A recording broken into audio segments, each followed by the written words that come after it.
Bismillahirrahmanirrahim. Assalamualaikum warahmatullahi wabarakatuh. Puji syukur kita panjatkan kehadirat Allah Subhanahu wa Ta'ala yang telah memberikan kita nikmat iman, Islam, dan ihsan.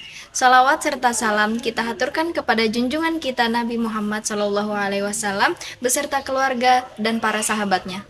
Perkenalkan, nama saya Nur Fatimatul Alamah dari jurusan Tasawuf dan Psikoterapi di Universitas Islam Negeri Sunan Gunung Jati, Bandung. Di sini saya akan sedikit menyampaikan mengenai tren penggunaan bahasa Indonesia sesuai pedoman umum ejaan bahasa Indonesia atau PUB di kalangan Gen Z. Tapi sebelum itu, apa sih itu Gen Z? Gen Z atau generasi Z juga dikenal sebagai generasi Zoomers, yaitu orang-orang yang lahir antara akhir 1990-an dan awal 2010-an. Mereka dikenal sebagai generasi yang terlahir terbiasa dengan teknologi, terutama teknologi digital dan mobile. Mereka memiliki beberapa karakteristik penting yang mungkin berbeda dengan generasi sebelumnya, seperti mereka memiliki perspektif global dan aktivisme online yang sering digunakan untuk perubahan sosial. Mereka menggunakan media sosial untuk berbagai kegiatan seperti update kesehariannya, browsing, dan mendengarkan musik. Mereka disebut multitasking, yaitu bisa mengatasi berbagai tugas secara simultan. Generasi Z biasanya memiliki harapan dan prioritas yang berbeda saat memasuki dunia kerja dibandingkan dengan generasi sebelumnya.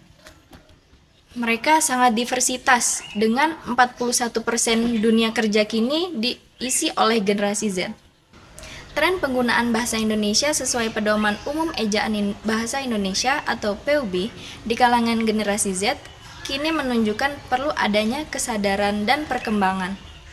Semakin berkembangnya zaman dan pengaruh bahasa dan budaya asing yang masuk ke Indonesia juga menjadi penyebab kurangnya pemahaman penggunaan bahasa Indonesia sesuai PUB di kalangan generasi Z.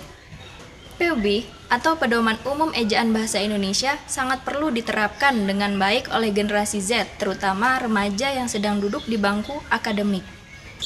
Salah satu upaya yang dapat dilakukan adalah pemerintah harus aktif dalam membuat program yang mendukung dalam penggunaan bahasa Indonesia yang baik dan benar.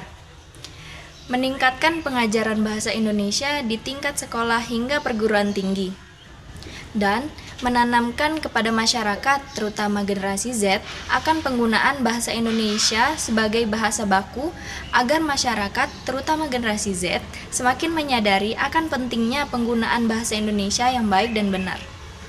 Selain itu, pentingnya kesadaran akan penggunaan bahasa Indonesia yang baik dan benar juga disoroti dalam konteks globalisasi agar bahasa Indonesia tetap eksis dan tidak tergantikan oleh bahasa lain. Sekian dari saya, kurang lebihnya mohon maaf. Wassalamualaikum warahmatullahi wabarakatuh.